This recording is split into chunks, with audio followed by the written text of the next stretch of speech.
Assalamualaikum warahmatullahi wabarakatuh. Nama saya Rafli Argireza Akbar, NPM 127 dari kelas Agama Islam G230. Pada kesempatan kali ini, saya akan mempresentasikan esai saya yang berjudul Menyikapi Keberagaman Masyarakat di Indonesia dengan Moderasi Beragama. Berikut pemaparan dari saya. Kita mulai dari pendahuluan terlebih dahulu. Pada realitas kehidupan di dunia ini, keberagaman atau heterogenitas dan kemajemukan atau pluralitas menjadi suatu keniscayaan dalam kehidupan bermasyarakat, sehingga tidak dapat terelakkan dalam suatu tatanan masyarakat multikultural seperti di negeri kita, Indonesia. Keanekaragaman sosial budaya yang ada pada masyarakat merupakan sunatullah. Mengapa? Karena penciptaan alam dalam suatu heterogenitas atau keberagaman itu sudah merupakan ketetapan dari Allah Ta'ala. Begitu pula keberagaman dalam beragama, ini juga merupakan sunatullah, sehingga keberadaannya tidak dapat kita hindari begitu saja. Pada hakikatnya, dengan adanya perbedaan atau keberagaman tersebut, kita dapat saling mengenal satu sama lain, baik itu antar suku dan budaya, antar umat beragama, antar golongan, dan sebagainya. Sehingga kita lebih menghargai makna perbedaan yang ada dengan cara mengembangkan sikap toleransi atau tasamuh dan moderasi atau tawasud dalam kehidupan berbangsa, bernegara, dan beragama. Kemudian kita lanjut pada pembahasan atau isi dari esai. Sebelum itu, saya akan menjelaskan definisi dari moderasi itu sendiri.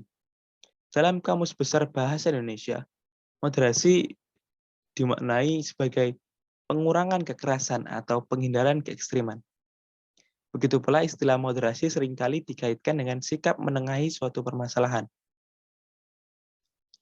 Lebih luas, moderasi beragama dapat diartikan sebagai suatu konsepsi yang diwujudkan dalam sikap atau tindakan yang dapat menjadi penengah dalam upaya pemecahan masalah di antara kedua belah pihak atau lebih dalam konteks antar umat beragama.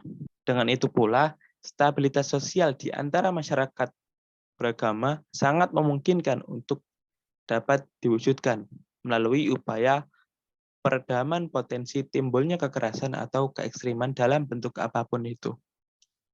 Berkaitan dengan hal itu, menurut mantan Menteri Agama di Indonesia, yaitu Lukman Hakim Saifuddin, dia menjelaskan bahwa moderasi beragama atau moderatisme Islam atau Islam moderat bukanlah suatu ideologi, melainkan suatu cara pandang mengenai proses pemahaman dan pengamalan ajaran agama, agar pengamalan nilai ajaran agama tersebut tidak salah ditafsirkan atau dipersepsi oleh individu maupun kelompok tertentu. Dan juga agar selalu pada jalur yang moderat atau pertengahan. Moderat ini dalam artian tidak bersikap berlebih-lebihan atau gulu. Jadi bukan agamanya yang dimoderasikan, melainkan cara beragama dan cara pandang atas pemahaman ajaran agama itulah yang dimoderasikan. Berbicara mengenai agama, merupakan suatu ajaran yang mengajarkan nilai-nilai kebaikan yang mulia dan sakral. Namun kita sebagai Muslim mengetahui bahwa Islam sebagai agama yang rahmatan lil alamin telah memosisikan umatnya, yaitu kaum muslimin sebagai umat yang wasit, yaitu umat yang mampu menjadi penengah atau bersikap wasatan dalam menyikapi problematika yang terjadi di antara manusia secara keseluruhan.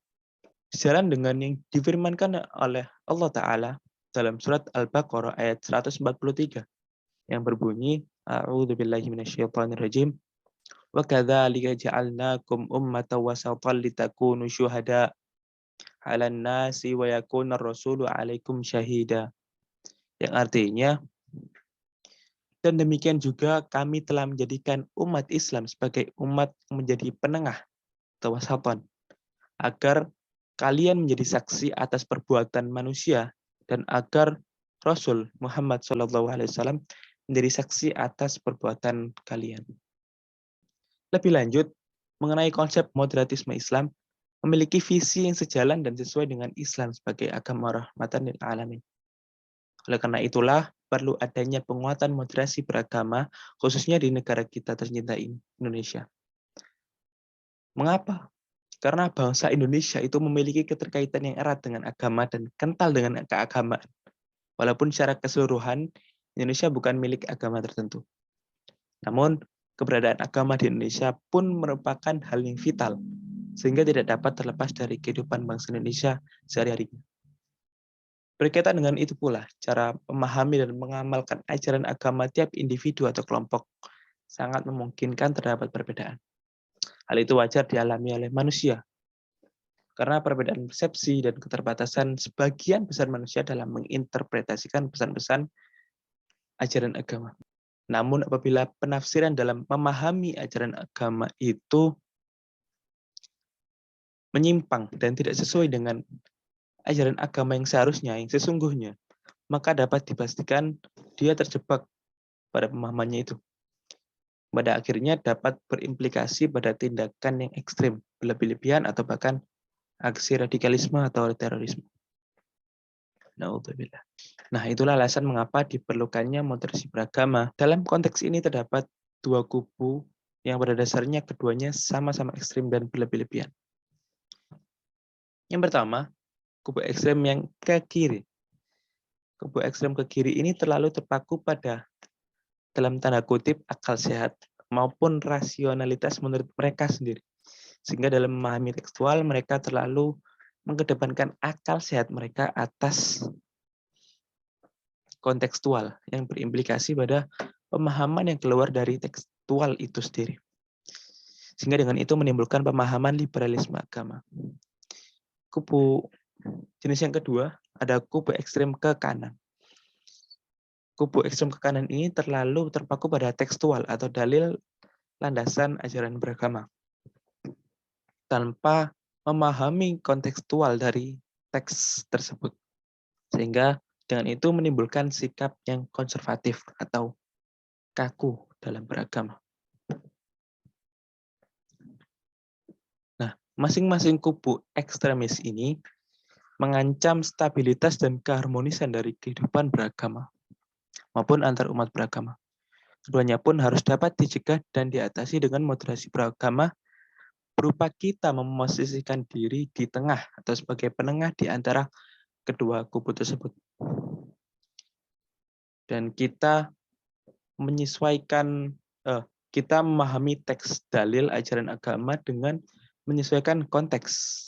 Sementara memahami konteks harus berlandaskan pada teks. Begitu seharusnya.